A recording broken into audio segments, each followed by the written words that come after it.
Hello, welcome to SocTalk with JNAB and the Sundance Kid. We are going to explore the frontiers of technology, art, and the human experience.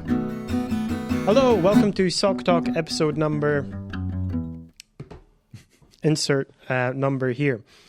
Today, we have two guests with us over from the United States of America. Paul and Matt, why don't you both introduce yourselves? Hello, I'm Matt. And I'm Paul. Thank you, gentlemen, for the comprehensive introduction. Yeah, I was maybe looking for a little bit more than that. Why don't you tell us a little bit about your background and what you do? I know what you do. Oh, yeah. Well, why don't you go first? All right. I'm Paul, just in case we didn't establish that.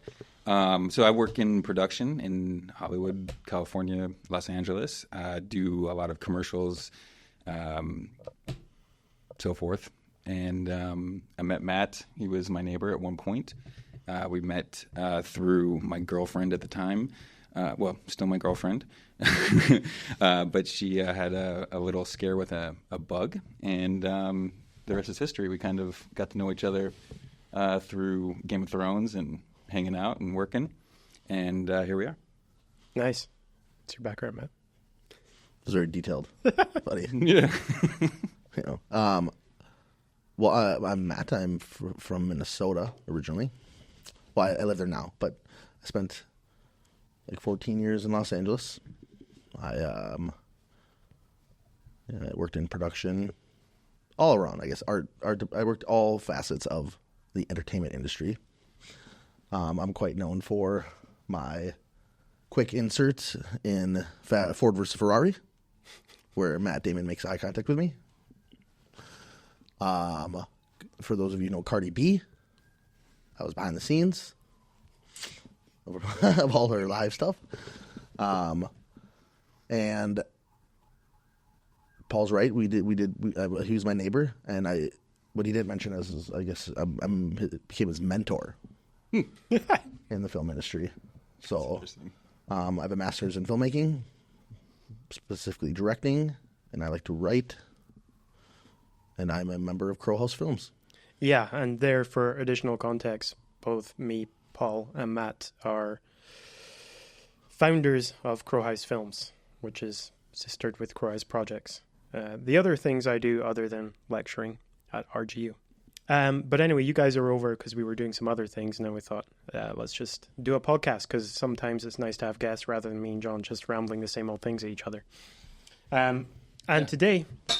we were wondering what a theme would be, but we came up with one off the top of our heads. Last time we had Nicky on, who's another member of Crow House Films, but couldn't be here today because he felt ill all of a sudden.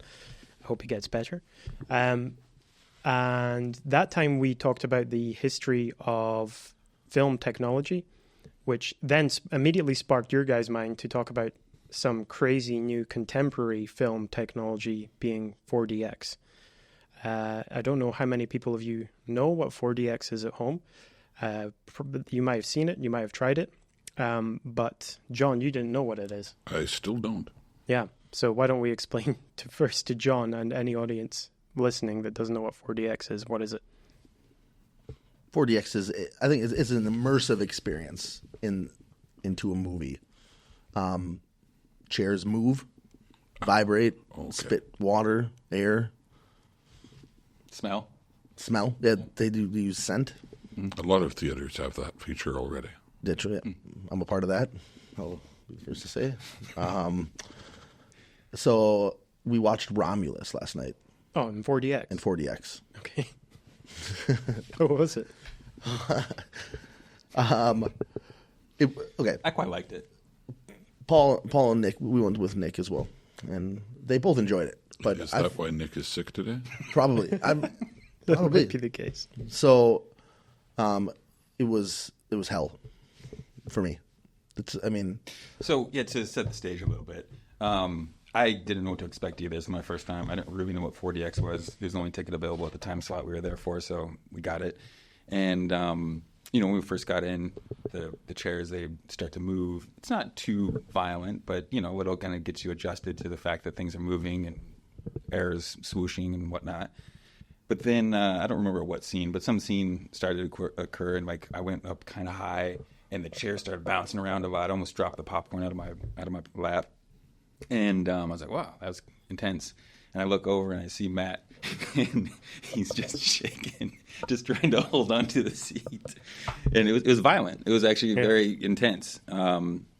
After the fact, one of our friends mentioned to us that you can adjust the intensity. You can? I don't know that. I didn't see it on the chair, but you can turn the water off or turn the water on, because that's how they really have control here. So it started off really interesting, right? It vibrated when something in the background was like a ship was taking off or something. It moved fluently with the camera, so kind of like you were flying with the camera. But then I started to notice it was doing these movements and vibrating the chair violently. When in unnecessary moments, like we're walking down for example, we're walking down a street and we're with the characters, but next to the characters are the vehicles driving by.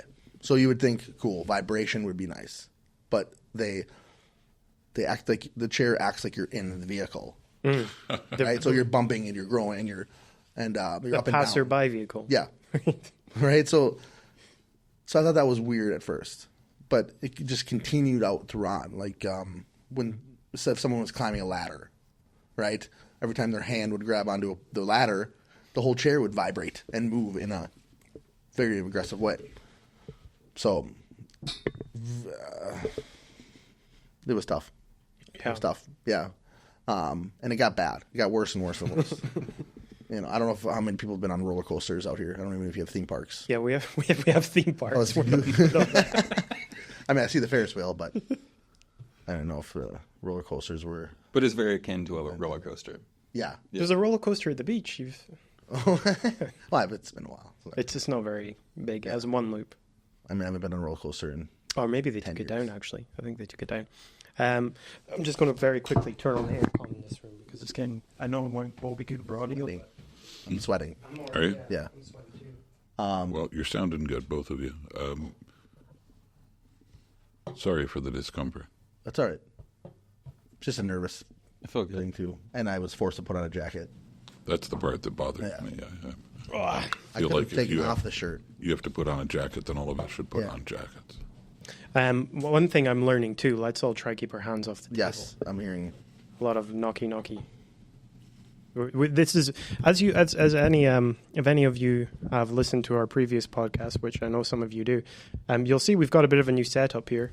So bear with us as we figure it all out, because this is literally the first time we're using it, and we're figuring it out as we go.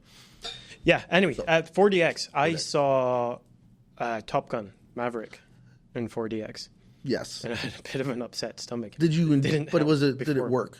It worked for some scenes, like definitely the action scenes. It's like And when you're when you're in the plane. yeah, that's Yeah. pretty cool. So that's what I thought was interesting about this. Not all movies Need it. are made for something like this. Yeah. And so my example of a movie that would work was Maverick. That would work. Yeah, it worked. And you know what? One thing I thought, I remember seeing the latest sequel, Star Wars. What was it called? The latest in the sequel trilogy, the last one. Jedi. I don't know. What was the last one? Force. The Last Jedi? There was Force Like the- Awakens, then Last Like Skywalker or something. Jedi, and then Skywalker Ranch? Returns. Skywalker. The Revenge of Skywalker? The Return of Skywalker? No, People are Wow. shouting. People are shouting at us right now. Yeah, they're welcome. They should be. I've literally forgotten the name of it. Yeah, it's been so long. Hasn't it? But I saw that with my we all still remember the names of the first three. yeah. It's like Not a Hope or the Return of the Empire, something like that. No, I'm just kidding. It's trolling. But that film, I remember there's a whole sequence at the start, and I was just thinking, this section is made for 4DX. This is definitely this whole sequence is definitely just made for 4DX. There was no reason for it. It literally felt like I was in Disneyland, and you could tell that it's made for it. So you enjoy it? No, I wasn't. No, that wasn't 4DX. I was 4DX just in in a general. normal cinema watching it. Yeah. This section near the start, where Millennium Falcon's randomly getting away from some TIE fighters and some iceberg in space, and I remember just thinking, for sure, they made this for 4DX. Either for 4DX or for the Disney park ride Yeah. that was going to come out of the film. Yeah. That they were probably building at the same time that they were shooting the movie. Yeah, Galaxy Far. I can't remember. It's got a name. I'm sure it does. I don't know. I don't even know that there is such a thing. I just assume that there is. Back in the 1970s, a movie came out called Earthquake, about a greater California earthquake, and the theaters that it premiered in launched a technology similar to this, where your chairs would move. And for a while, people thought that they also had extra background screaming in stereo or quadrophonia, but really that was just the people in the audience being freaked out by their chair shaking. Everyone said, this is it now. This is going to be in all the movies from now on, and it wasn't, because of two things. It caused some people unexpected pain, and for others, It's kind of closer to. it caused some people unexpected pain, and for others, it wasn't in sync with the experience. And I think that's what you guys are talking Yes. about. Years ago, I had the chance to speak with a fellow who was developing multisensory feedback from a computer monitor. And so a few extra devices that would sit under the monitor, change the humidity, offer a few smells that could be eventually combined into more. And it had a fan. And the fan was to give you the feeling that you were moving with whatever was moving on your video game. And I had a very hard time getting through to this very young engineer that the experience isn't direct, that our bodies are interfaces that perceive things in different ways and explain. Your conscious mind is constantly experiencing the world around it, not directly but indirectly through mental models of what's going on. So you don't need to have a gale force wind blowing into your eyes to feel like you're experiencing wind coming towards your face. In fact, if the wind is too strong, it distracts from the rest of the experience and overpowers everything else. And I tried to explain this to the guy, and he kept insisting, no, at these points the fan has to be really high, and at this point, and he had all these ideas, none of which were based on neurophysiology or neuropsychology. And it sounds like maybe the 4DX guys have gone down the same route. That's spot on. I mean, 4DX, so the way they had wind, right? They had cold, like temperature. We felt it, but it didn't immerse us into the movie. It actually distracted. They used like electrical shock poles, like In the film. in the film, Not in the film. 4DX. But they tried to help. They tried to have us experience that with a like strobe light in the theater. That's right. It didn't do anything. I didn't think we were actually getting shocked. Yeah. Right. It just illuminated the exits. Side light. the stuff that Yeah. all the gimmicks and stuff up top. It just illuminated all that. Yeah. Yeah. Showing you that you're Yeah, not. and so it made that me you're not- take my eyes from what was happening to look up at the strobe light, Yeah. Exactly. and it didn't work. Now, if it was maybe in the chairs in front of, if it was hidden, where it was like in our peripheral or something, maybe. But I don't. I think it just it takes away from every aspect of what the film Here. was trying to tell you, right? So Do you think- it forces you to react to what they think is the moment to react. So when I'm watching something and I'm thinking, oh, it's gonna be this is a moment I'm gonna be scared, and then all of a sudden the chair starts vibrating before it even happens, right? Or if it does vibrate, I completely get sucked out of the film, Right. and I'm like, I'm grabbing the handles. I'm like, oh my god, not this again. I'm Yeah, and with you entirely. Years ago, did you guys know the Michael Jackson song Ben? Ben. Ben, the two of us need look no more. We both found what we've been looking for. It sounds like a love song to a man named Ben. It's actually the theme song to a movie, Willard, about a young man who could control rats. Okay. And it starts with his pet favorite rat, who is Ben. The reason I mention this is because the best virtual reality experience in a film I ever heard of, and I've been in a few in France in the 1960s and 70s, and in the U.S. and in Canada, I've been in a few. The best I ever heard of was when this horror movie, Ben, was out. Willard. Ben was the sequel. When Willard was out, a friend of mine in Los Angeles, his father ran a Furrier's.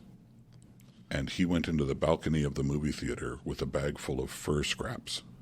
And at the scene where everyone was being swarmed by rats, he dumped the bag out onto the people underneath the balcony, and they all ran screaming from the theater. They were immersed in the moment because of what he did. Mm-hmm. And at the time people didn't, one, they didn't expect it. Two, how actually, I don't know, experienced an immersed movie. Yeah, right? so I bet the director of Romulus had nothing to do with the 4DX. No. Right? So it's like, sure, maybe if a director is on board from the beginning and is thinking about using it as a tool properly, as a creative tool, then there might be a better experience. But there's not much of us, I mean, we've directed films, short films at least. I've never thought about that. You don't go into making a film thinking about when's it going to rumble. Yeah, right. I mean, I'm sure it's fun. I'm Yeah. sure you bring in kids not to Romulus, but you bring in, it's a ride. It's a ride. Yeah, and people might like it. Unfortunately, my body doesn't like it anymore. But when I go to movies, I expect to, I like the silence. I like just never being distracted outside of what's in the frame. And they asked me when we walked out of the theater, they're like, what did you think of the movie? I said, I don't really know. I don't know. I missed a lot of it. They're like, we missed a lot of it. It's like, I really did. I'm constantly looking up and like, what the hell's going on? There's drips of water. Yeah. And so it's supposed to represent the alien breathing on drooling. Yeah. Drooling, the acid drool. Yeah. Mm-hmm. And so you just get drips. Paul didn't feel it because he had his brim of his hat on. But it's like, Jesus, what is going on here? That's the alien. Then I'm almost. Yeah, well, both. Right. There's one in the back peeing on me. Oh, okay. Yeah. I don't know how you guys in Minnesota do that. So that's, I think, and it's more expensive to go see. It's more expensive. Yeah, you got to pay more for the liberty of being distracted. So, So, I mean, I guess cinema goes in waves of trying to find a new the thing to get people back in, because it goes through cycles, right? So TV came along, and people were like, people aren't going to come into cinema anymore, so they're like, widescreen. Yeah. Can't do that at home, so we've got a massive, bigger, wider screen. So come in and watch. It's more immersed because you've got more screen coming out the sides, and then color. Yeah, color. 3D. And they tried 3D. 3D was going for a while. In the 60s and 70s, there were experiments at really wide screens. There was the 180-degree screen and the 270-degree screen that were only briefly in cinemas and only with a few films because they were very hard to shoot for. Yeah, and we've got IMAX now as well, which I guess is its own bigger...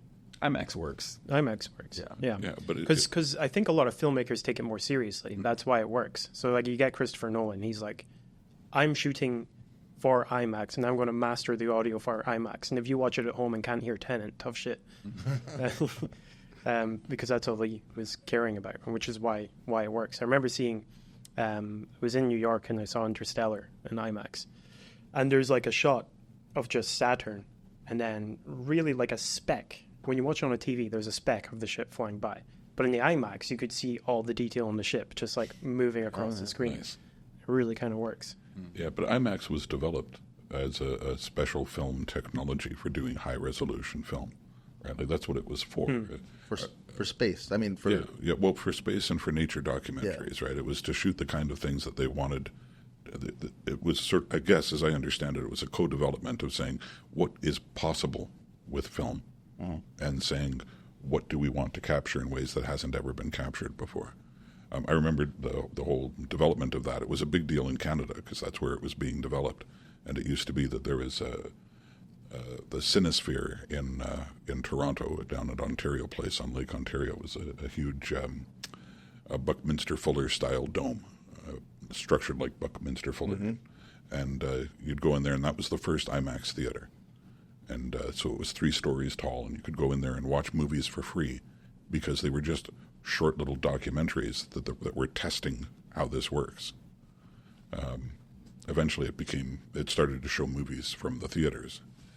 I think I saw it in in our science museum in Minnesota. Right, we have there was a massive screen that went beyond your peripheral, right? Yeah, and they showed dinosaur, like they create, what dinosaurs were like, or in space. Yeah, there was a lot of. They would immerse you into. I remember the first. It wasn't an IMAX, but one of my first experiences. I feel like I was in an IMAX at Disney or something, or somewhere, and there was a Terminator 2 3D. Oh yeah, I'm sure they did that. Yeah. The stuff I'm talking about is like 1960. Yeah. 1969. Trying to remember my first experience. I'm pretty sure that was the case. So I think that's the difference. Is IMAX was developed as a technology that was expected to be used with film, and people had a couple of decades of seeing what it could do. So then when they introduced it to actual commercial films, the idea was that you have a whole team that comes in. It used to be that the team arrived, not just the equipment, right? And they did the shooting in IMAX, as I understand it. But so directors who use it now, they've got decades to look back on. They've got a whole history of that technology that they can draw on. When they're filming with it, they're filming with great intent. And like you say, I'm absolutely certain no director has been asked to figure out what the 4 or whatever it is, 4DX, X4D? 40X. 40X just sounds like the size of shirt I'd have to buy if I were back in the States. Have you ever read Heinlein's future history novels from the 40s, 50s, and 60s? No. Yeah, you caught us. One I strongly recommend to everybody, and I've recommended it to Jamie before, is called The Door to Summer. And it's just a great time travel story in a plausible way. It's quite fun. But when this character goes into the far future of the 1990s, I think it is, he goes into a movie theater wanting to relax a bit and comes out completely shaken because movies have become feelies. And he just wasn't prepared for all of that stuff to be happening. Have become what? Feelies. And what is that? It's a movie with a lot more going on. Okay. I think another term that's used in other novels is grabbies. But the point is, instead of movies, meaning moving pictures, it's multisensory. Yep. So you're maybe being bounced around in your chair, maybe having alien drool dripped on your face. But whatever it was, his experience of it was very much like yours. Jarring. Yes. Yeah, and I did it on my VR class, history of VR. Maybe even talked about it in here. But there was a guy who came up with the Sensorama, which was he thought it would kick off and that would be the next big thing. It's like this screen. You sit your head like this, and the head in the screen, and it kind of shakes you about and blows on you and does all that. Yeah. One person per experience. And didn't kick off. Imagine that. What was the? I'm sorry to be bringing up obscure things from decades before you were born. Do you remember the transvestite Divine? Starred in a number of movies. Okay, do you remember the guy who made Hairspray? John Waters, I think. Is that right? Hairspray, like 5-10 years ago, popular. John Travolta. No. Though he's in that. He's in it. That's what he's in that in a transvestite role. Yes. Yeah. So that team made a film with Divine in the 1970s, which was Scratch and Sniff, which is another multi-sensory experience that people tried to get to catch on for a while. Mm-hmm. So when you went into the theater, you got your ticket. In those days, people got paper tickets, and with it, you got a great big card that had numbers on it with scratch-away chemicals, and it's sort of like a lotto scratchers, but without the lead poisoning. I'm kidding. I don't know if the lotto scratchers have lead. I just said that to terrify people and start a new conspiracy theory. So during the film, a number would come up on the screen, and you had to scratch it and sniff. And it was really silly and really foolish, and the best part of all was the surprise. I think it was around number 5 on the ticket, where as you scratch it, the character on screen bends down and picks up a handful of dog shit and puts it in her mouth. And so all of a sudden, this thing that you're scratching and trying to breathe deeply of smells like dog shit. And oh, ho, ho, what fun they had planning that. Did it work? It worked, yeah. It was revolting. Funny. I wonder why, again, that didn't take off. Yeah. And that was what decade was that? That was the 1970s. 70s. So what was happening around? Like, it's interesting to see where all these gimmicks are happening because, the theaters are dying. Yeah. And so what is it they're trying to do? The 3D back in the day didn't work. Yeah. The panorama maybe worked for a little bit because it was like vaudeville stuff, right? So they had in between, breaks, and they had dancing and. Yeah, it was around the same time that the Cineplexes were coming in and taking over theaters. Classic old theaters were closed. So was the war, right? Was there war? I don't even know. In the 70s? Yes. No, there was a... There were lots of wars. When was Vietnam? Vietnam had ended. Ended, okay. Yeah, it ended in the 70s. So maybe they were trying to... Maybe the theaters were dying. I mean, what'd they say? Something we learned in film school is The Godfather. Right, saved cinema, and I think what's that 71, right? And so it's kind of interesting. So ever since The Godfather, a new form of filmmaking, then people started to go to movies again. So before that, it was how do we get people to come in? How do we get people to come back? Right. Yeah. Before Godfather came out, television had gotten much better. Television was now in color. There were more channels. They operated through the night instead of closing down at night. And so I think that's part of why cinema was dying then. Sure. Yeah. Yeah, no, I think maybe that's what we're going through a new wave of it. Where is that what this is, you think? I think so. I think because like Marvel was just knocking out the park, right? For a while, and now it's kind of slumped a bit. We've got Deadpool and Wolverine, which is doing very well, but highest grossing R-rated film in history. Exactly, but the other films, more recent ones, not so well. Well, to be fair, they weren't that great. Yeah, exactly. That doesn't help. But then, so are we in another slump? And you're competing against 5 big streaming services. I think another part of it, and I agree with everything you just said, but I think another part of it is that now film is competing with video games. Because video games have overtaken them in terms of profitability and in terms of production value and in terms of just about everything that matters to someone trying to sell to a consumer. And they're very immersive. And increasingly so. Yeah. Right? And I think that's what's going on. Is that they're trying to create more video game-like experiences for the film goer. So I think that's a big part of this. We can't make you jump up and down the way you do when you're playing alone in your basement with some 1,000 other people who are playing simultaneously. But we can bounce your chair up and down. I think that's part of the thinking, that and this dissociation about how sensory perception works. It's a shame. Hollywood, if you're listening, I offer reasonable consulting rates and will gladly come in and help design these effects for any film you've got in production as long as I agree with it ethically. In other words, almost none. That'd be interesting. Maybe our next short that we're doing, we could from the get-go think about 4DX. Yeah, right. For no reason. Yeah. Make the perfect film for 4DX. Use it as a tool correctly. We just get all of our PAs to sit behind a chair. We can't actually afford to show it in 4DX, but no, we've set up this room. The lights go off. There are people around you. They do things. Grabbies. What is it called? Grabbies. Grabbies and feelies. We've got a grabby for you guys. Yeah, what you do is instead of chairs, everybody sits on the lap of one of your employees. Dressed like a chair. Yes. Yeah, but no. We're only selling 10 tickets per show, though. Another interesting element to all that with new technology, virtual reality is a big one. And there's been this same conversation for ages, like, VR is the most immersive technology we've come up with, and it's going to overtake movies. But this is probably, we talked about this in one of our first episodes, but there isn't a set of tools and a language of how to do a story correctly yet. Because, in cinema, it took everyone a long time to figure out how to do it.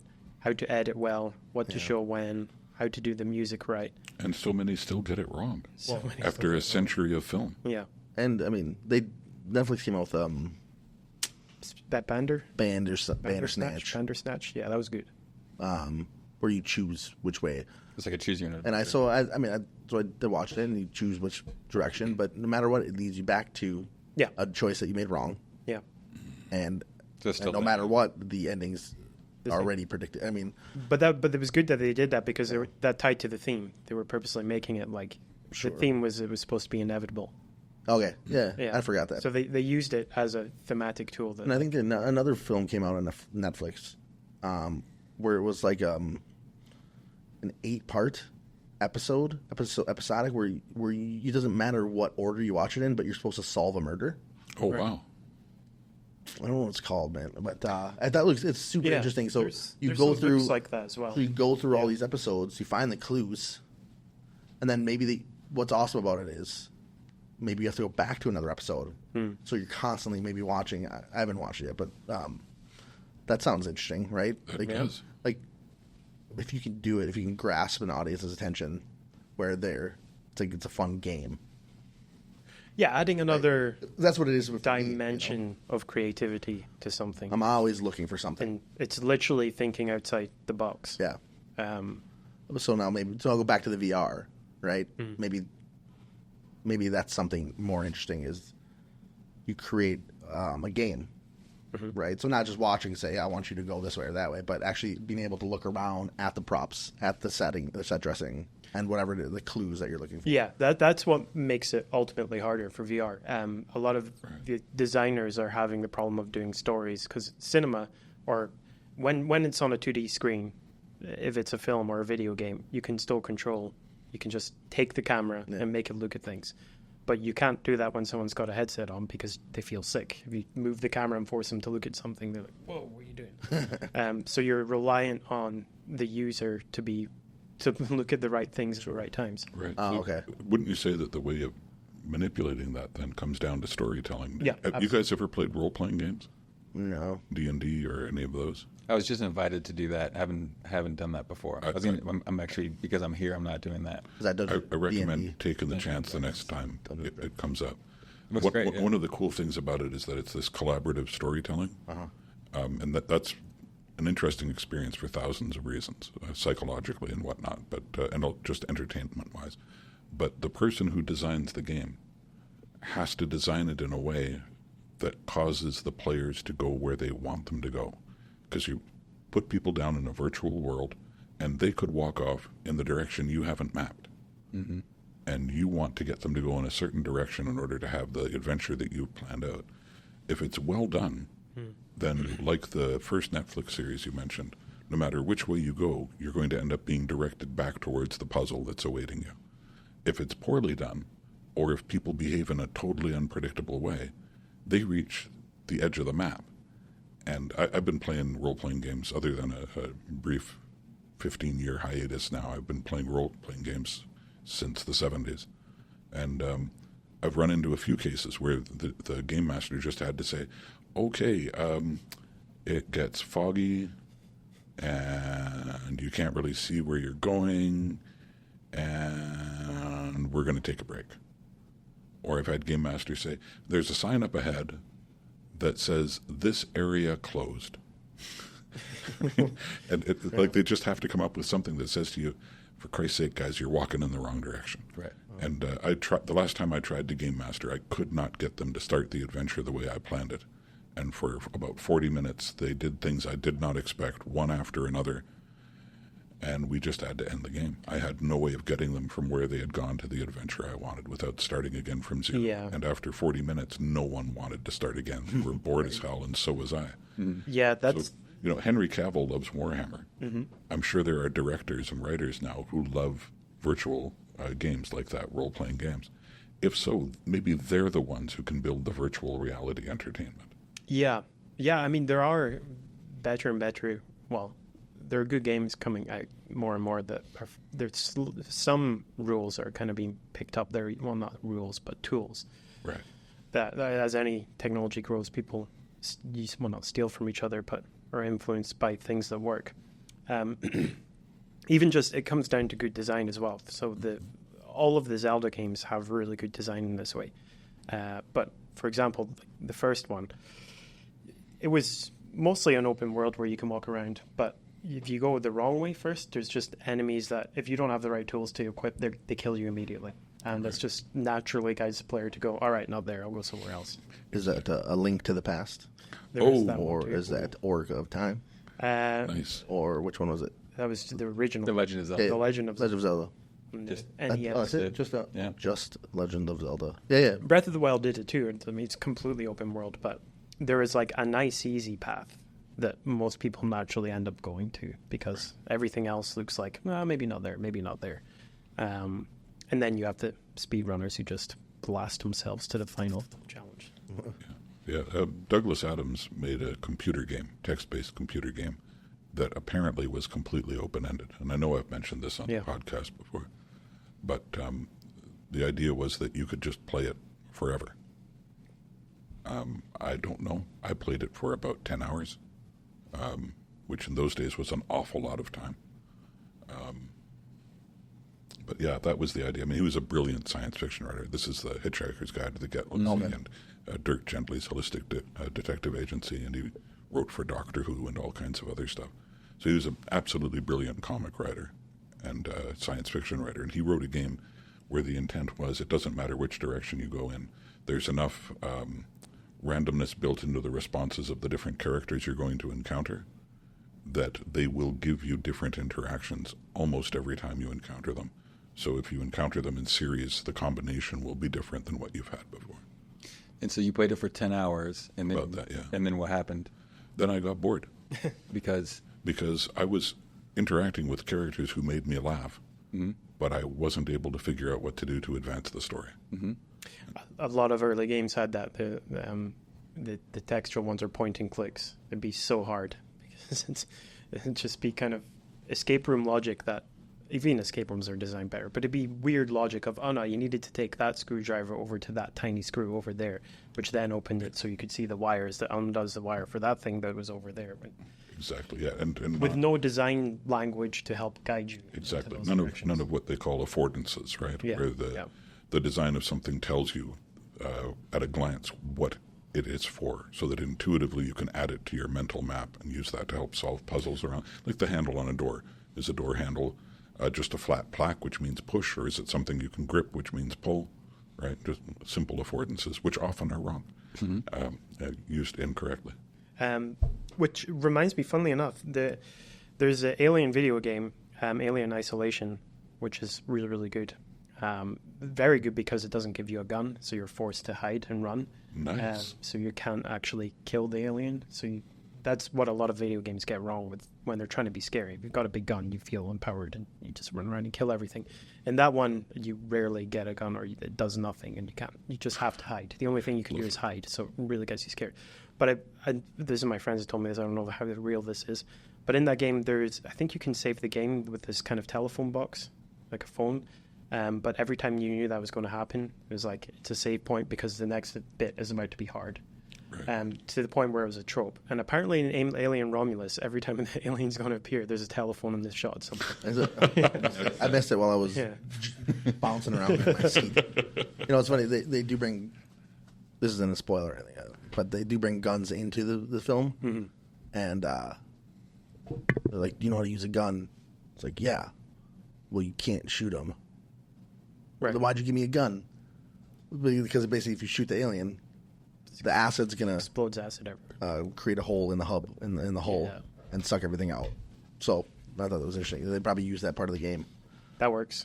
Yeah, yeah. Add rules to your horror story to make it scarier.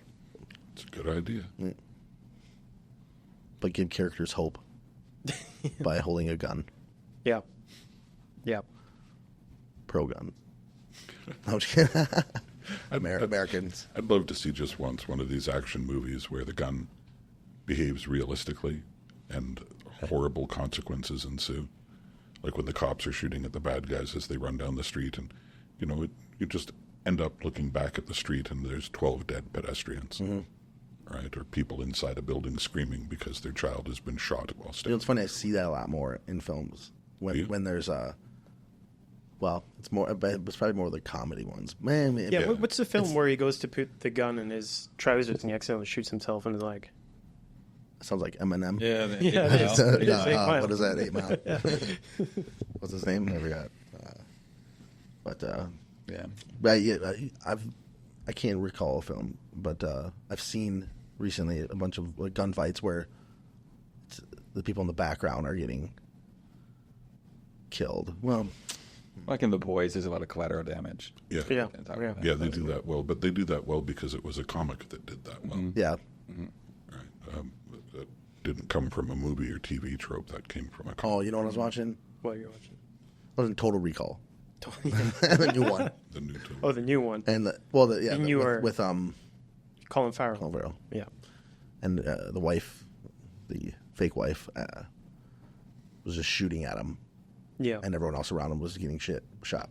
Yeah. Wow. That film had a piece of science technology in it that I also came up with when I was in school. It was like, well, hold on. If you drilled a hole through the whole center of the Earth and then drop something, you should need no energy for it to get to the other end of the planet. Because the center of gravity on the middle of the planet, so conservation of momentum would stop perfectly at the surface of the other end. If it was a perfect circle all the way through the center of the planet. But wouldn't the gravity pull it back?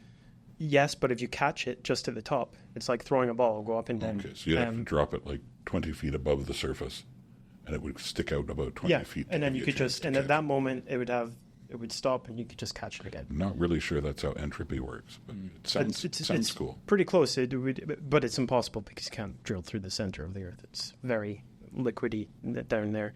But that film had that randomly. Was it a big elevator? Yeah, the big elevator that goes through the center of the Earth. Oh, Jules Verne. Yeah. So I don't know who stole it from me, but I want my money. I want my money. I did the calculate. I sat and calculated. I did all the calculations, and it was like, yeah, it works. I don't remember any of how to do that anymore. It's all gone. So you think the inertia would pull the object through the center, and the core wouldn't just grab it? No, because by that point you'd reach your maximum velocity. So, because all the way down, it's you've got more mass the whole way, so you're accelerating all the point. That when there's vectored energy going against, well, not energy, but when there's a force going against you, would be after the center, and that would slow you down more and more and more till you got to the other end. And I've calculated. I remember it being about half an hour is all it would take. Interesting. Roughly 22 minutes, half an hour. Would the gravity not like crush? No, because it's pulling at you from all different directions. And this is general relativity, or is it special relativity? I always get them confused. But the only reason you ever feel gravity is because something's accelerating up against you. Well, not accelerating up against you, but it's reacting on you. Right. If you're in a lift and it drops, Relatively speaking, its acceleration is different than yours. Yeah, I don't want to speak too much on physics because I'm very rusty. And we lose the audience really quick. Yeah. I think that the drop-off rate is So now, if you take out your scratch card, you'll see this physics equation. This is all related to 4DX. Yeah. How do we use technology to get our podcast guests to be more entertained while they listen to rambling? I think the answer is to give them some kind of a game, gamification, like you just suggested, take out the scratch card. So those of you listening, please create your own bingo cards for the next episode. What about the student that you had that had the thing that attached to your computer? So while they're listening to it, we can press certain things to like immersive podcasts. So instead of having that done by some designer who's watched a video clip and said, these are the effects I need to add. Right. We're picking the moments. I'm going to say the context for how and why people use this, but I know of a technology that people can pay money to make something that people are watching someone else use that vibrates more and more. And the more people that pay money, the more intense it goes. You can use your imagination for where and why that would happen. But That happened instantly when you started talking about it, and I regret my imagination the first time. I can describe it very well. I actually can imagine multiple situations where that works. Yeah. And apparently, so these are off the shelf now. Like people can just buy them, and it's you can hook it up to API and everything. and you can hook it up to do vibrate at various different times. And apparently people are accusing other people of cheating in chess now because of using these. Right, that championship match last year or earlier this year. I thought they proved that wrong, though, that he didn't have anything. Probably. I think what they proved was that I was purely for entertainment. Yeah. Sorry, Jim. How do we make chess more interesting?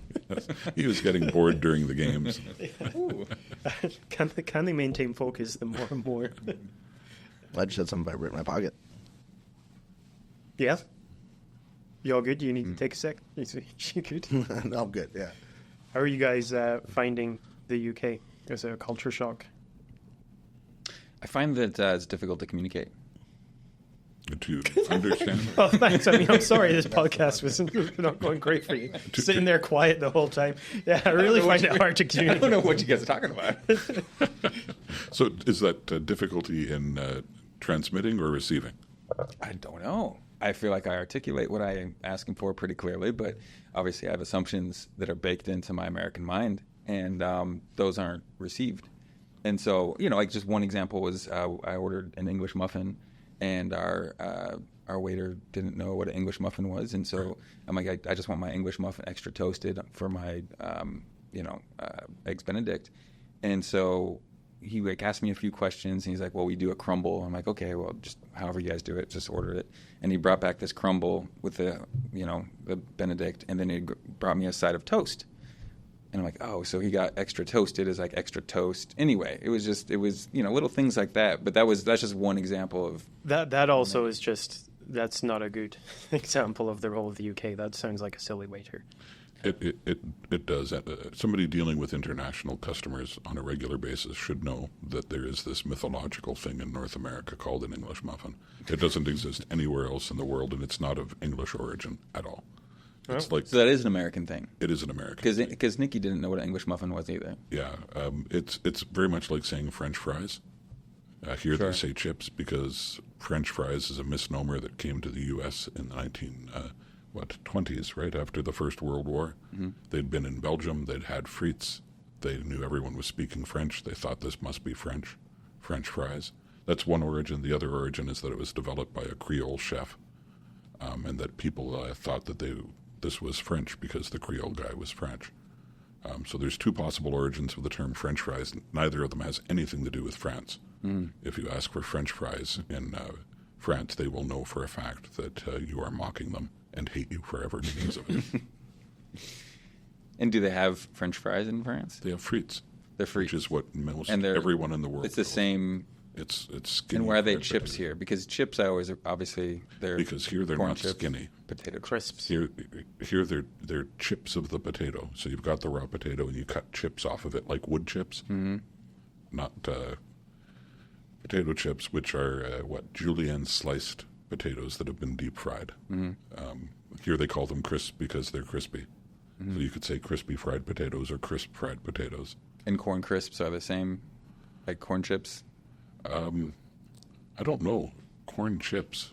I haven't really like seen. Doritos. Yeah, I guess tortilla chips is what they call chips. them. Fair. Yeah, because they're tortillas. I think we just call anything that's close to being a Dorito a Dorito. Yeah, it's that kind of Hoover effect. Yeah, yeah. A Hoover, by the way, is a vacuum cleaner. Mm-hmm. Yeah. Thank you for clarifying. No worries. Like the Kleenex effect, you could call it, or the aspirin effect. Yeah. Or why aluminium is called aluminum. We'll print off a cheat sheet. Yeah, I'm sorry you're having trouble with that, though, but that's a kind of a cool trouble. Have you tried to order cold beer? That used to be a thing coming to the UK from North America. Is that you'd say, I'd like a beer, but I want it cold, not room temperature. But these days, everybody refrigerates their beer. I think it more in the coffee realm, like iced coffee. Coffee. I noticed that you guys are very conservative. Like you conserve your ice. Like we like to put a lot of ice in our cups. Here we get like 3 things of ice. Yeah, cubes. It depends where you're going. Cubes. Yeah, not burps. No, and it also depends where you're going and how stingy they want to be. Mm. Yeah, because you go to some bars and they'll be stingy with their syrup, and they'll give you a lot. What kind of serving time? You mean a lot of ice? The soft Yeah. drinks. Yeah. They'll give you a lot of ice Yeah, and yeah. less Sorry, less of soda. the valuable. Yeah, stuff. so pop. I'm from Minnesota. so Minnesota pop. Yeah. Pop syrup. Soda pop. You Interestingly, spray a bit of syrup in. My wife grew up in Germany. When she came over, she would use all the Americanisms, and I'd have to be like, no, that's not what you say here, because she watched American TV. All right. So it's half of where she learned English. I see Jackie nodding. Yeah, I was the Same. same. Yeah. So yeah, a lot of So when I say pop, do you know? You do, okay. yeah. Because you grew up with the American shows, so Mhm. I came here and and everyone was looking at me weird. Like, what did I say wrong? Yeah. I had a Well, great, you didn't say it wrong. They just speak funny over here. Yeah. I had a great experience the first time I moved to London. I'd been living in China, and I came back to Canada briefly and then moved to London. I had one of my younger sisters and I had a tradition for a long time. If you found a cool place in the world, you'd invite the other one there. And she was working in London. I had invited her to China. She invited me to London. I got there. She had set up a job interview for me. I ended up with a job. They needed to fit me for a uniform. I was working for British Rail in a bar, in a pub in Liverpool Street Station. And immediately I had the interview. They started fitting me for clothing. And they asked me, do you have any black trousers or do we have to provide you some? And I said, well, I didn't really think I had to bring any fancy pants with me. Pants here means underwear. Yeah. And the three old women who were doing the tailoring got such a kick out of that. They kept asking me again, so you don't have any pants with you? No pants that are suitable? And I was trying to be earnest and polite. I was, 20 years old, and they had such a laugh. That's a pretty funny moment. Yeah. Like those kind of miscommunications are hilarious. Yeah. I actually loved when in, like in the university when foreign students would come there and they would explain. I studied architecture, and so they would explain their designs and their project to the class, and they used really creative words that we would never use in English, but that's their kind of interpretation in their language, and then coming back to English, trying to express it to us. It was actually really beautiful. It was poetic, the way that Nice. they explained it. Yeah. Yes. There's a lovely asymmetry between France and England culturally and historically, and now linguistically. So in English, including American English, if you add the word French as an adjective to most things, it makes them better. So if you like pastry, well, of course you like French pastry, right? And if you have seen a nice door with window frames in it, well, that's a French door, right? Or if you're kissing, Sure. Just add French. tongue. in the opposite direction, if you in French say an English holiday, it means a holiday doing work. Interesting. Yeah, and I won't tell you how they use the word American. Here's for our departed friend Nikki who can't make it today. Which Dumbledore is the best? Gambon or what's the other guy? Ooh, The actor. So they switched Dumbledores after the first one. Yeah. yeah, the first actor whose name I can't recall right now, which is horrible, brilliant actor. And we don't have a laptop to look it up. We need like a fact checker. We Jackie do usually have- does fact check, and Yeah, she but- didn't set up her own laptop this time. We've She did ask, We've and I taken said the no. possibility out of her hands this Yeah. time. We've been talking for a while about how we shouldn't have a fact checker anymore because we can get lost in that. Sure. Yeah, we sit and wait, and Yeah. then have dead air as we're So- like looking at the screen. So yes, there was one actor who played Dumbledore for the first two movies, right? Yeah. And then he died and was replaced by Gambon, who was also a great actor. So either of those jump out at you as your favorite? The second one. Really? I think, just because it grew on me. Because he was in more of the episodes. And then we lose... Richard Harris? Yes, Richard Harris. Great No, we Broadway star. lose. We forgot who the original one was. Like we just did now, which is a shame because he's my favorite.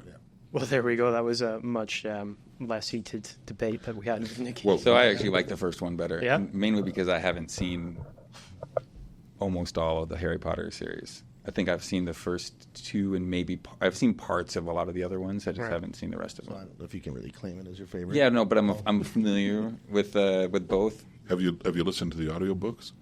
No. I strongly recommend the British audiobooks. Mm-hmm. The American ones are very well narrated, but the British ones are narrated by Stephen Fry. And I think if you listen to those, he will be your favorite Dumbledore. Possibly your favorite Harry. And all the other characters. And Hermione and He's pretty spectacular. Start naming them. Voldemort. Oh, we do not name him. Whoa. Shoot, sorry, everyone. God. Apologize. This All went right. south pretty fast. What's your favorite film, Matt? I don't have one. Good. Wow. Why? Why don't you have one? You know, I I hate this question. I I always- literally hate this question because Yeah. every time someone asks me it, I go, depends what mood. yeah, about years, decades, ever since I started studying film. What's your favorite movies? That's what I've heard. You know, Yeah. and I feel like I've always been forced to just choose one. Like, hey, oh man, I should have one. I should have one, but I've chosen not to have one. I think I find something fascinating about every film I watch. Except It's in the film case of school 4XD. answer. Yes, yes. Was that? Except in the case of X4D or Yes. whatever. Well, yeah. I tend to like specific directors' styles, maybe. Like, I mean, the first one comes to mind. I like Guy Ritchie. I mean, we just watched Unbelievable. The Bureau of Ungentlemanly Conduct, Ungentlemanly Warfare. Warfare. Yeah. Right. Yes. That's really good. But yeah, I don't have a favorite film. Yeah, my because we did a Crow House projects session last night, Crow House Film Accelerator, is something that we're running, and Paulina, my wife, said, "Oh, when you got everyone to introduce themselves, we got everyone to introduce themselves." And I was like, "Oh, you could have asked them what their favorite film is," and then I thought, "Oh, that might have been a good idea," but then I thought, "Or wouldn't it? Well, Maybe not." People have favorite movies. I know people have you know. favorite movies, but if they're anything like me, they'd be like overthinking it. Well, that's what I mean. It feels like a lot of pressure, and then you Yeah. feel like people are judging you. Yeah, You know. yeah. What makes a favorite movie? What makes a favorite movie? I don't. Yeah, do you define it as the one you want to Yeah. watch over and over again? Because the one I would want to watch over and over again would be different from what I would say is most artistically impressive to me. So I'm going to jump in here as the social scientist in the group and say that means you have to be more specific in your Yeah, question. absolutely. And you've just defined exactly how. Yeah, yeah. Which movie would you like to watch over and over again? Which movie do you think told the best story? I tend to watch every film over and over again. And I tend to never watch And films over again. Given that difference, what's your favorite film? It's kind of the same answer. I don't really have a favorite film, but I have watched a lot of movies over just because they either are on or How about best film you've watched this year? best film I've watched this year. Should I widen it? Because I know you don't watch movies a lot. Yeah. Best film in the last What industry? decade. Most entertaining or most thought-provoking or the one you think of most often? I'm trying to think what I've watched this year. Yeah, but just frame it with any of those instead of best. I mean, so growing up, I grew up in the 80s, and so, there's a lot of movies, like, it was like when Top Gun came out, like that was, and Rocky, and those are iconic to my growing up and kind of becoming an adolescent and a man and, and what it is to be that. So I have a lot of affection for those kind of movies. But, and like The Green Mile was a big one.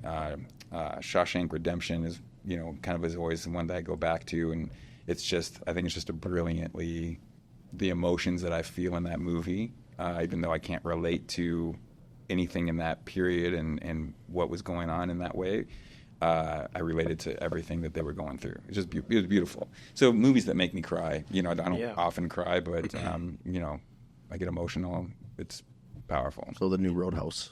Yeah.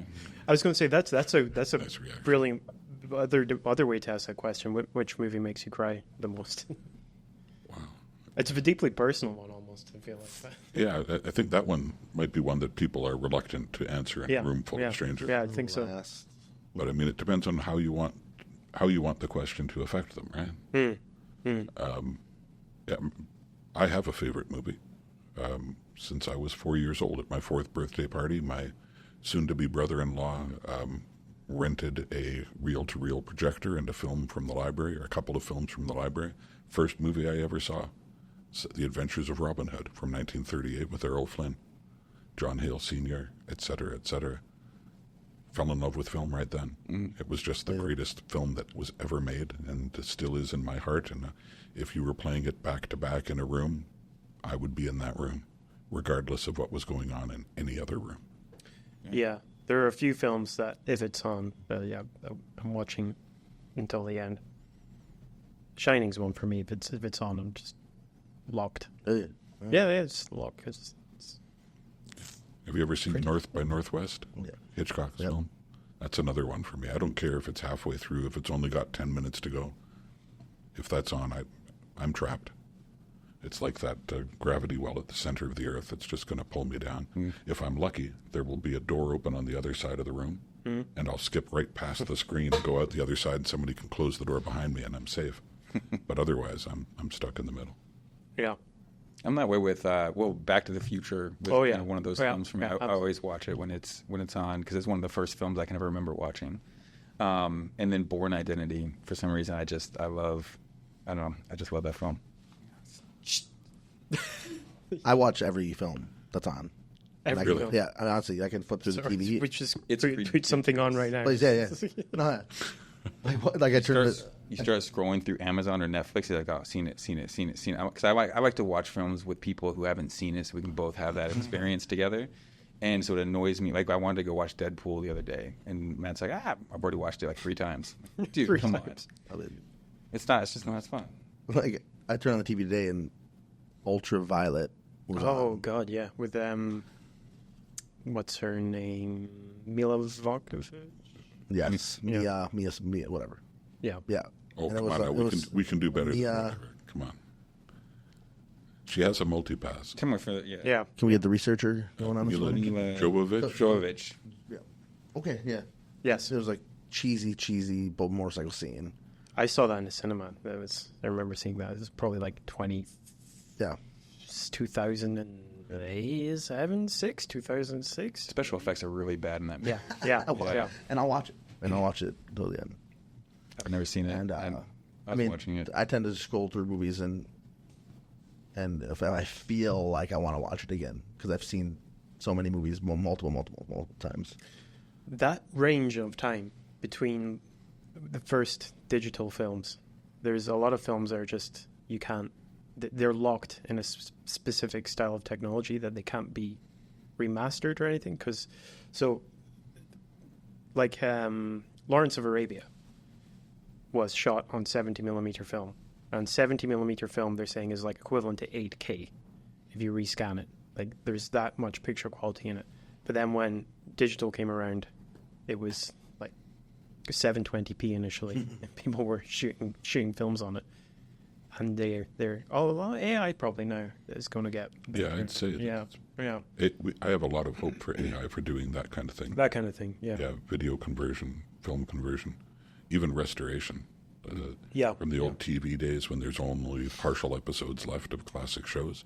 I'd love to see AI. Yeah, there's people doing that on YouTube with really old footage, like some of the early footage of when people wouldn't know what to do with cameras, so they just stand them up and film a street. And it's like late 1800s, and people have remastered them, put them at the right speed, interpreted the frames, cleaned them up, and then it's like literally a window into the late 1800s. And it's wow. I've seen something with somebody claiming that they had color footage. Is that what that is? Has it been restored? Some of them don't have color, but the AI can put color in. Right. Which is just because it's been trained on enough images, it can interpret it. It might not be completely accurate, but it's enough to just feel like it's real. That's the thing that would bother me, would be if they color it without knowing what the colors were. If they leave it as gray tone or sepia or whatever, I'd love to see restored footage. Yeah, there's ones with that as well. You get recolored ones. Like the World War II footage. Yeah. World War II in color. Yeah. I think, what's it on now? Netflix, maybe. And then Can you not doing all tell the wars, World War, yeah. from the specific color of gray if that's going to be a yellow or a blue or a... I don't think so. Maybe, again, if you have references and probably, but not really because it's luminosity and that just changes. I mean, it also depends on Which color? your bit depth as well. And you've only got 250 ranges that could be expanded out into way more colors. So, no. But with references, yes. Because, especially if you're doing like a World War II thing and they know what color the uniforms were and what color ribbons and patches are. And the sky's always usually blue. I would say no. Grass is green. I think that's one of those fundamental mistakes that people make when they do color restoration. Sometimes the sky is yellow and sometimes the sky is green, and there's a whole lot of different shades of gray it might be. But in the early days of restoring color, damaged black and white photos, and people using Photoshop and its early cousins to try and restore those, that was a common mistake where you'd try to find the one thing you could match, and then you'd end up with photos of black people who are being made white. You'd end up with photos of people in their best clothing, and they've made the dress white, but the dress still is in the family and it was blue. Yeah, It's easy to make false assumptions like that and to use the internal palette of the picture incorrectly. Yeah, so in theory, we can never truly know, because if you're just showing a shot of a random street and there's a dude that walks past with some color of shirt, we will probably never know what color of shirt he was wearing. Unless you go to the fashion magazines of the time. And you can make an assumption. You could make a probability. But in the World War II footage, you will know that the color of their uniforms and the tanks. And until there's sun damage or laundry damage or things. And then they at least can start with accuracy and move to assumptions. Yeah. Right? Yeah, right. Trees have a green tone. Do they? But I'm sure it's not the accurate green tone. I'm sure, but they might.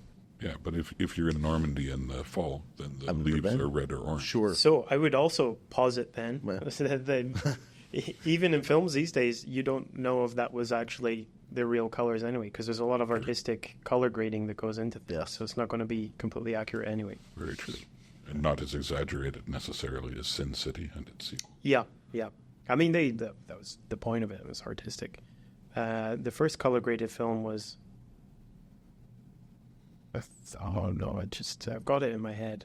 Richard Harris. No, it's the one with George Clooney being... he's got 3 brothers and he's running away. They're escaping prison. Oh, Brother, Where? Yeah, Oh, Brother, Where? That was the first digitally color Coen graded. Brothers. Really? Yeah, Coen Brothers. Yep. Did you know the Coen Brothers, when I was doing undergrad, I was actually in a community college doing night school. And while I was taking a cinema studies course, didn't know what I wanted to do with life. I was doing construction. The Coen Brothers came into my community college and completely redid the library and turned it into offices for a movie called A Serious Man. Wow. And I watched it all unfold, and I watched the Coen Brothers sitting in their director's chairs playing the guitar. And luckily, we were fortunate enough to get to have a Q&A with Robert Graff, their executive producer. And they talked about their award-winning, their new Oscar for the film No Country for Old Men. Wow. So I got the Q&A, and they talked about making the film, and that's what got me into cinema. That's what got me into filmmaking, right? Man, oh man! What? Like I knew them, and I loved watching. I loved watching films. Like what got me into wanting to do studies courses. I would watch the movie, but I would rewatch it again with commentary, and I would rewatch it again with another commentary, or behind the scenes footage. And so that's what I started seeking out in movies. So every time I watched a film, even if it was Ace Ventura, Pet Detective. And When Nature Calls. But if it had commentary, I would buy it for sure. And I would watch it over and over and over. And I'd listen to it over about how they made it. It was only DVDs at start. Yeah. Then that became a whole new... And then Lord of the Rings came out, right? Yeah. And then I started watching behind the scenes the featurettes that on set and how they make things and the technology of all the orc battles and stuff like that. And I'm like, oh my God, I want to be CGI. I want to do that. I want to be computer animation. So I was married at the time, and I was looking around for places in Minnesota, and there was a tech school, but I didn't really know I did tours. I toured the schools, and I'm like, this is what I want to do. This is what I want to do. And my wife was like, no, you're not going to do this because there's nothing. You can't do anything with it around here, you know. But I don't know. Eventually, I just divorced her. Right? Yeah. And no, that was all the Coen brothers' fault. Yeah. So and I said, well, you know, yeah, right. I can't do it here. So I ended up graduating, or getting my 2-year, my liberal arts degree, getting divorced, and then I got fired from my job in construction. So then I moved to a place called St. Cloud State University, where I got my undergrad in my bachelor's in film studies and creative writing. Wow. And then from there I moved on to New York Film Academy in Los Angeles. Very nice. When I learned practical. If you don't mind my saying, that's a fantastic example of cutting the Gordian knot. Like, you're faced with a situation that's untenable, so you get divorced, leave your school, and get fired from your job. Yep. It's a good way to move forward. Right. That's really cool. Yeah. And I'm sure it didn't feel cool at the time. Oh, it was quite a difficult time. I'm sure it was, and I'm sorry for your exciting difficulties. But difficult. But yeah, I got married when I was 21, divorced when I was 24. So don't get married young. All right, find your way in life. What was the name of the college you were at when the Coen brothers? So it was Normandale Community College. Normandale Community College in Bloomington, Minneapolis area. And I don't know, I forgot what year that was they won, but I loved Coen brothers. I loved their movies, and so it was super surreal for them coming in. Yeah. At first, it was just, what are they doing? They're making or this team came in, started moving furniture and set building, and all of a sudden, when I found out, I'm just strolling through the set like I'm supposed to be there, you know. And I look into this room, and there's Joel and Ethan like in their director's chairs. One of them's jamming on an acoustic guitar. And I thought it was just the coolest thing ever, right? They changed it, and then across the street, they changed this entire neighborhood. They painted all the houses for them into that fits the era, you know? Yeah. So. I can't wait till we get budgets like that. We will. But yeah, coolest thing ever, man. It's really cool. And then I experienced way more when I moved to LA. You know? See, it's one of my favorite films is Hunger by Steve McQueen. And so that's how me and Nikki met in film school, and we shared that favorite film, Hunger. And it was Michael Fassbender about during the Margaret Thatcher era, and he was called the Maze Prison. So he did a hunger strike, right? So Steve McQueen directed this film, and then as I'm going through film school, I reach out to my mom, who worked for Bill Pohlad, which is kind of a wealthy family in Minnesota. They own the Minnesota Twins. Bill Pohlad owned what was called River Road Productions. So then I met him, and he says to me, "We're doing this film called 12 Years a Slave with Steve McQueen." I said, "Wow, it's Steve McQueen, amazing." Just kind of the weird timing. So they shot the film, and I got advanced screening tickets a year before it came out. Wow. To go see it. And I'm walking down with my friend. No, I didn't invite Nick. I don't know why. But we were walking down, and I well, okay, so I saw the film. Point is, the next day I went to a Q&A. I saw 12 Monkeys with a Q&A with Terry Gilliam. Oh, man. Right? And me and my buddy, who just came with me to watch 12 Years, okay, we're sitting there in Hollywood, and I look over and I see this guy walking down, and I said, "Hey, man, that's Steve McQueen." I didn't really know if it wasn't, but it looked like him. So I said, "Steve!" And I pointed, and he kind of did this, kind of looked, and he walked down the aisle. He sat right next to me. And I said, "Hey, what's going on, man?" I said, "Hey, I'm Matt And he goes, "Oh, I'm Steve." I can't. Is that a British accent? I can't do it. But and I was like, "Holy fuck, it is." It was him, right? So I said, "Hey, man." I said, "Oh, Steve." I said, "Hey, what are you doing here?" He said, "We're editing 12 Years a Slave." And I said, "No way. I just watched it yesterday." I said, "I know Bill." He's like, "Oh, hey, no Bill." So we're my first. I was pretty starstruck, That was my starstruck, right? Just very respected his work, and he's sitting there having a conversation with me. You know what I mean? But then I was gonna ask him for his number or email or whatever, it's just so if I can ever had a question or anything, and because he was that nice. But when the film started, he got up or then the film started, and I'm like, fuck, I missed the opportunity. If I bleep that out. And then I was going to do it right before when the film ended. I was going to ask him. And he got up during the credits, and he never came back. So, Steve, if you're listening, my number is 651-555. But yeah, that's one of my it was a great experience in Los Angeles. And my directing teacher was Adam Nimoy, the son of Leonard. And I got to see Leonard. We went to a Star Trek screening with a Q&A with Leonard Nimoy. So I got to see him right before he died. I could keep going. Matt's name drops. Yeah, name dropping. So what you're saying is that people who like to see and meet stars should go to Los Angeles. You'll find them anywhere, yes. But anyways, that's what got me in the movie. Back to the Coen brothers. Yeah.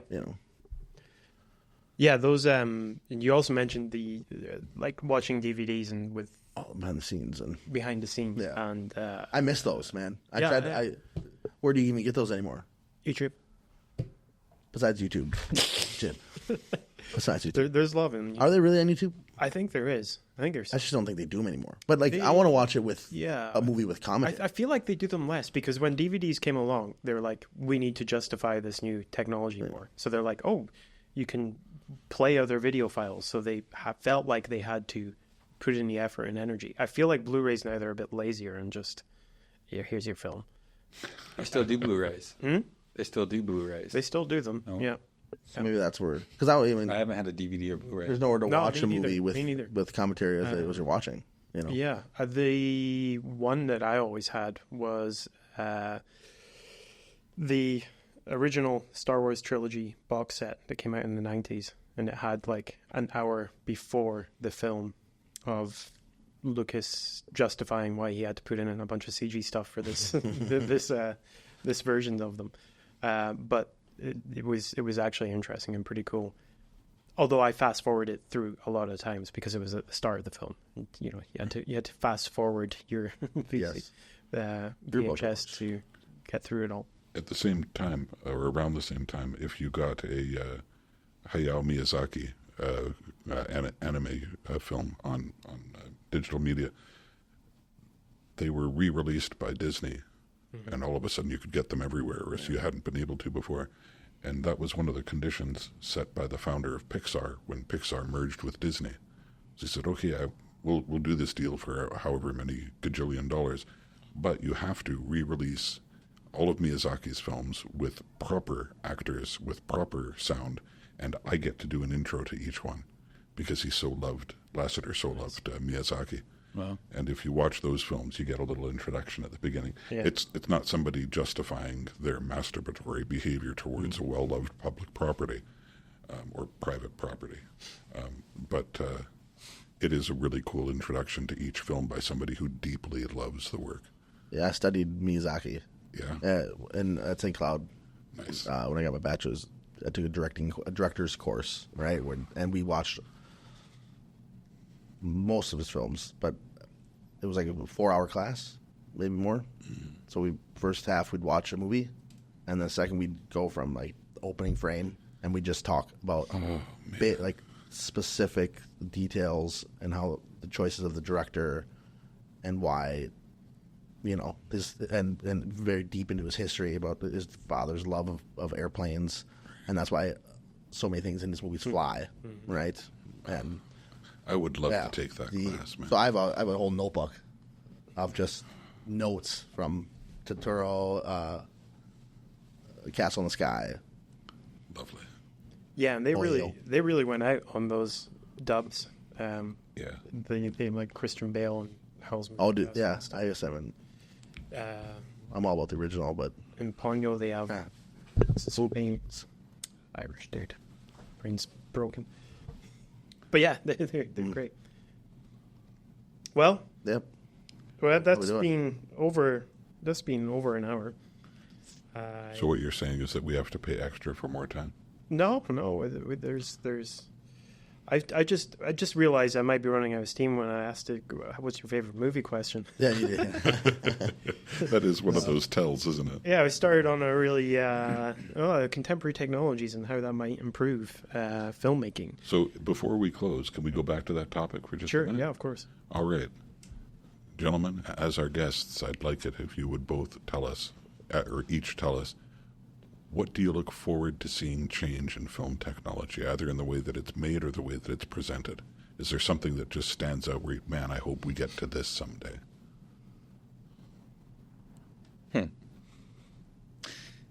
So I think that AI holds a lot of promise to do things that most of us don't have the access and or financial capabilities to, right? And so I think that a lot of people have stories to tell, and they don't have the ability to do it in a way that people would be interested in seeing. So I think that as we progress, and AI is progressing so faster than we can keep up with, it's going to give that access to that, right? So it's going to diminish some of the value. I think that a lot of people bring, really in any sector, but in film, it's already happened with writers. It's happened with, in a lot of ways. The animation part of it is close. It's not there yet, but because I think it's very hard to get the subtleties of emotion, the nuances, and that feeling. But I think it will get there pretty soon. So I think that I'm excited, and I wouldn't say I'm scared. I'm excited to see how we can use that as a tool to enhance our capabilities of telling story. So, AI and filmmaking, that would have been a great topic for us to start off with. Next time. Next time, go back in time. Mine's a little different than Paul's. I just want to see drive-in movie theaters come back. Really? I grew up with them, and I think with theaters dying, because I don't mind watching films at home, but man, you get a whole different experience, and I think it's that experience that we're missing, right? People, I yell at my girlfriend all the time when she pauses a movie to go to the bathroom. Like, in the theater, you get up and you had a piss or something, you're missing the movie, so you hold it, and I hate it. I can't stand pausing a movie like that. But if we're trying to do these gimmicks and bring life back into and going to watch a movie, why not bring back the experience, like a fun experience like that? So which part of the drive-in is the part that you would want to have recreated? Like, is it the whole thing, going there and being in a car with other cars nearby, or the interaction? Like, sneaking people in the trunk. Yeah, making out in the back. I don't know how graphic I can go. We don't have them. I remember throwing frisbees in the front while we were waiting for the sun to go down. Yeah. Like, you get there early, and I remember smoking weed in the back of the building. And then just having Then they get the countdown, and I remember driving down the highway, and you can see a movie playing. And how cool. It's like, oh man, it's Jurassic Park. Mm-hmm. And you just get a glimpse. You haven't seen it yet. And you want to go. Yeah. That's cool, because I've never had that experience. Never, because they're not really a thing in the UK. No, they're not. You've never been to a drive-in? No. Man, that's something you should start. The only reason I knew they existed was from Greece. Yeah. Oh, no. All right. Watching it over and over again when I was a kid. Like, what's that? I did in LA. I worked on a few drive-ins. It was a pop-up drive-in, so maybe you start with that. But it was an inflatable screen. Yeah.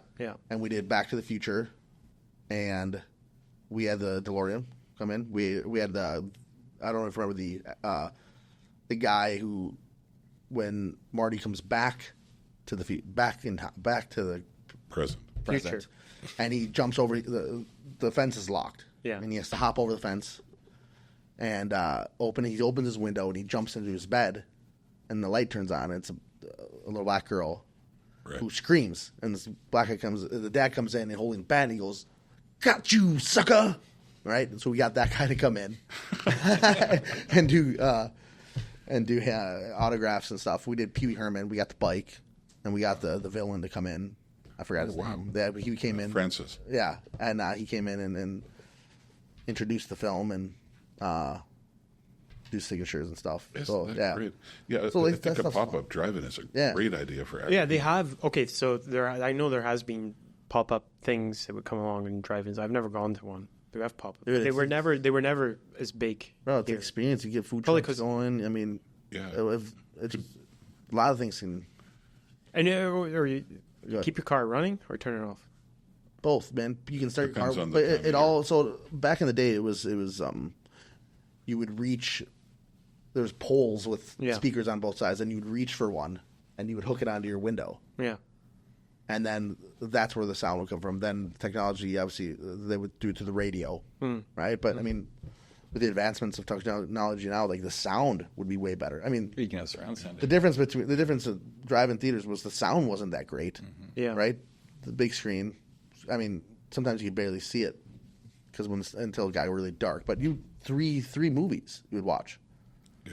It was a trilogy. Yeah, if you stayed, you can stay for as many as you want, but it would, you'd watch the first one. Some cars would leave. Yeah.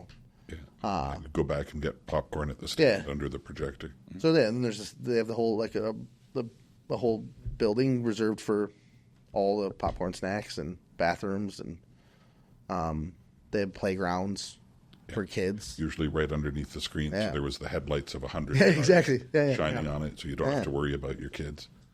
Man, those. I mean, they tore them down. They tore them all down. I had one right by my house. I had 3 in my surrounding area. And so if you miss this one, we'd race down the street to the other one. But And what happened?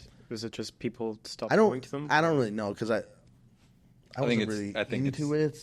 I think it's the THX sound that you get in the movie theater. It's the big cinema. Like it's the quality in a cinema is much better than a drive-in. Well, yeah. Well, of course, 100%. But now, I mean, who knows what we can experience? But I think it was just they took over the land and they built I think that was houses and stuff. I think it was just urban expansion. Yeah, we're expanding. And all of a sudden, the land was worth a lot more. As an office And $7. tower or a condo. It was like $7 or something to get into it, right? Each person, I think. It wasn't per car, or was it? I don't remember, but I don't know why. I mean, they just died. The way I remember it was per car, which included a maximum number of people. Sure, and then you hide your friends So in the you'd trunk. hide your friends in the trunk, and no, just 2 of us. Yeah. With 4 people crowded into the trunk. Yeah, as many as you can. Bottles of whiskey and other illegal things. So, what was the question? I'd love to see. I'd love to see it. I don't know. Let's get out of the house, right? Yeah. Because, I mean, I want obviously theaters. It'd be nice if theaters were. You go to opening night and you can get a seat anytime you want now. But back in the That's I guess that's what's missing is sharing films with people. Yes, I guess everyone shares them with their immediate family at home. Maybe if they're all around one TV, but I mean, I'm going to the cinema. Because we didn't have drive-ins, but we would get bus tickets going to town and going to the cinema. That was our thing. When was the last time you saw a film in the theater and didn't have to ask somebody to please stop talking on their phone or videoing what was going on the screen or shouting loudly amongst their friends? Because that happens to me every time I go to almost every time I go to the cinema now. There's some teenager on their phone. laughing. The phone open in front of them, talking loudly about what's happening in the movie. I shout. I tell them off. I definitely shouted last night. Yeah. And Paul and Nick were pretty turned to me like, "What the hell's going on?" Every time that chair moved, I was like, "God damn it!" Loud, like, "What the hell?" But yeah, I mean, the respect for theaters, the movies have gone to. I think so. I think when it comes to that kind of entertainment experience, everyone thinks theirs is the only one. Yeah. They're not used to sharing it anymore, even though they could be sharing it in their family. I think that's one of the things the smartphone has taken away from us as a culture. Yeah. In cinemas, they were having an advert, that's a big long advert of a bunch of directors that put in input of explaining why you should be in a cinema, not on a phone. But then you're talking to the wrong audience. We're already in a cinema. Yeah. You're already. All right. Yeah, what you need to do is do some 3-second videos on TikTok. Oh, we should answer the question too, John. What do you want to see? Well, I'd like to see the grabbies, but have them no. Yeah, it's hard to say. I really like the idea of the democratization of film and the fact that AI makes it possible for anybody to tell a good story. But right now, I worry that AI has made it possible for anybody to make really shitty stories, and so they are. As a lecturer, I see really shitty essays all the time that are just horribly, horribly written using really bad language really badly. And the problem is that AI makes it really easy for people to complete an assignment poorly. And I think that's going to be the case for a long time with anything else.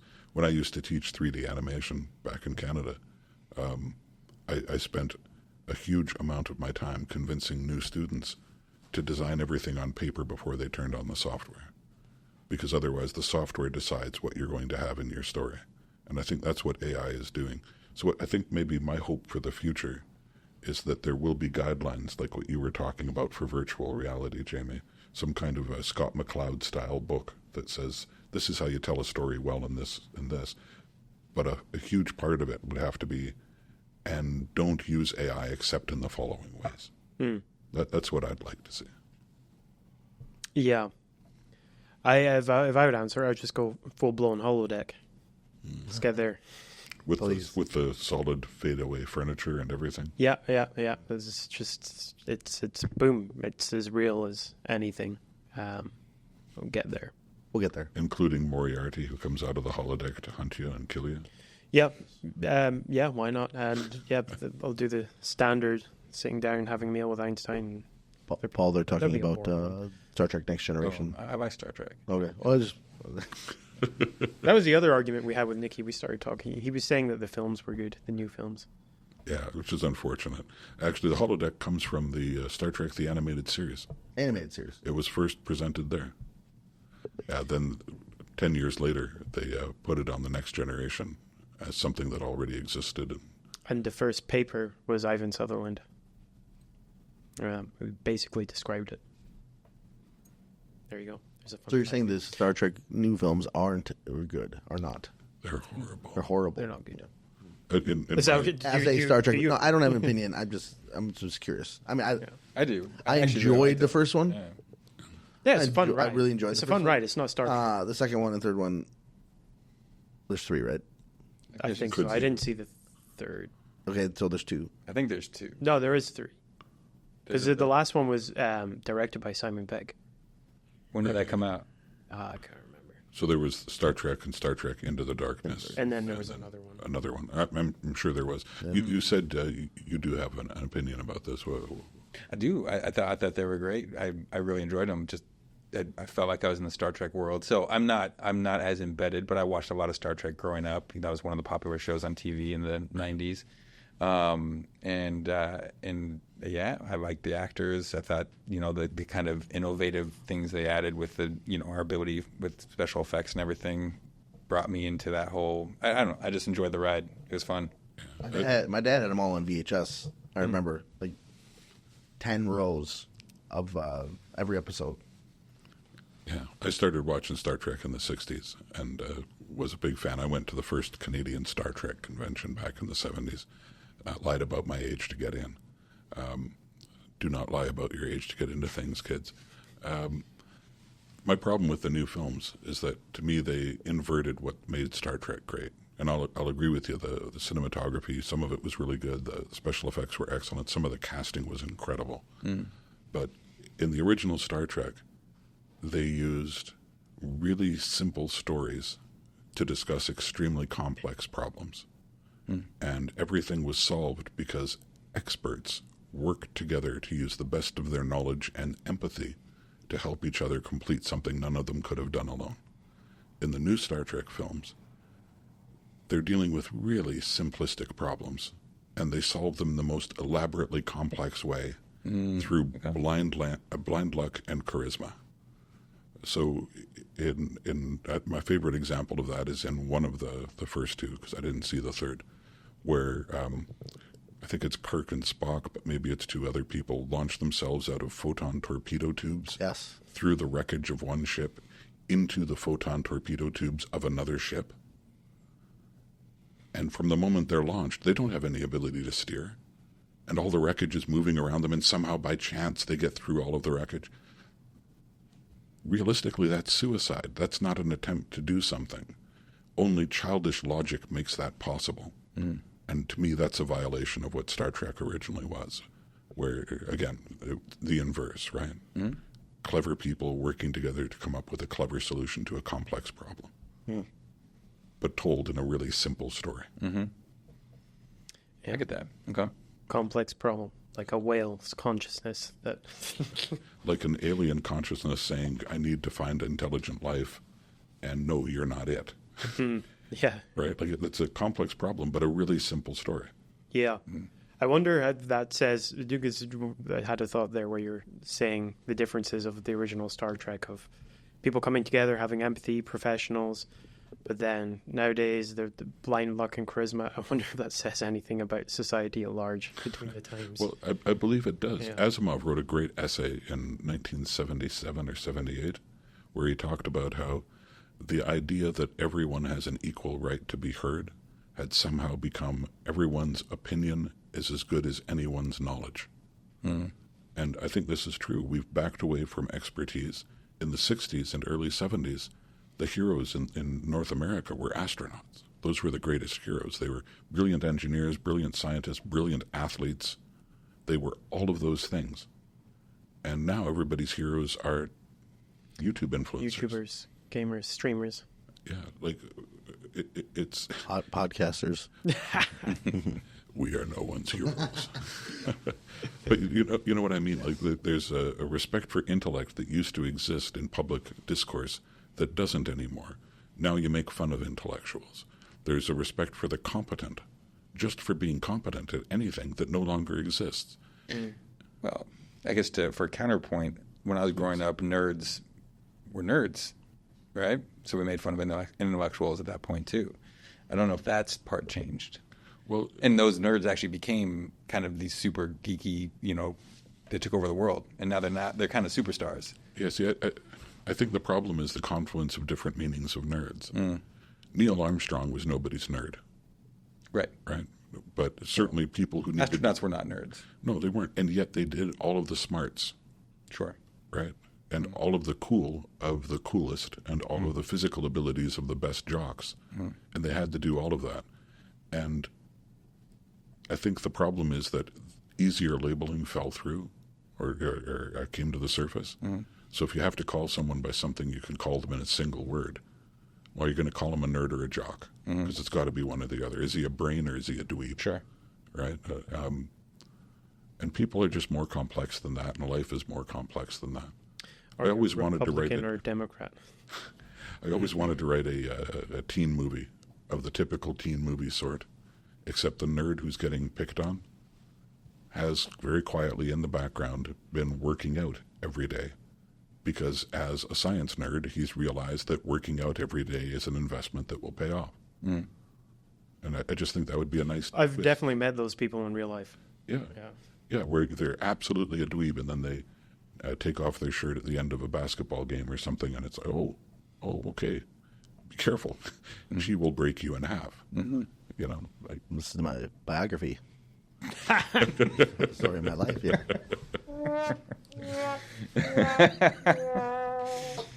nice. That's funny. Cool. All right. That was a good ending. Sometimes we like to wrap it up on and tie it back together. I'm struggling to do it with this one. Don't look at me, brother. You're the one who said tie it back together. So The experience in augmented reality in a shared cinema you've been listening to this, if you have been listening to this this long, thank you very much. We always like to thank our audience for bearing with us. But you've been listening to it, us maybe walking or doing something else. Maybe you've got AirPods in, maybe you've got headphones at home, maybe you've got listening to it. But that's fun, interesting technology. Maybe we could put more effort into it and you would have more of a joyful experience, because maybe we should think about how to vibrate people while they listen to us. I don't know. I'm really struggling here to wrap it up in a nice bow. But I think the suggestion to make, Jamie, if you'll pardon me jumping in when you please said a couple of times now that you're struggling and looked at me with pleading puppy dog eyes. I think maybe the way to wrap it up and bring it all back to that is, ladies and gentlemen and others in the audience, if you're listening to this and wondering where you can get this multisensory experience for yourself while listening to our podcast or enjoying other forms of entertainment, I recommend that you ask a friend to help you and keep it private. Thank you. Thank you, guys. Very good. All right. Thank you. Well, thank you to our guests, Matt and Paul, and maybe we'll have you remotely as guests in the future sometime, or maybe not. If you don't mind, Maybe. we'd love to have you back. Yeah. Love to. It's been great fun. Next time as well. Well, maybe not at the same time. Well, You kind of took over. I didn't even get to say anything. we just need to buy those vibrators. He keeps talking about. All right. Okay. All right. Thank you very much. Bye, guys. Bye-bye. SocTalk is a production from the Robert Gordon University School of Computing. Today's episode was brought to you by the letter pi and the number pi.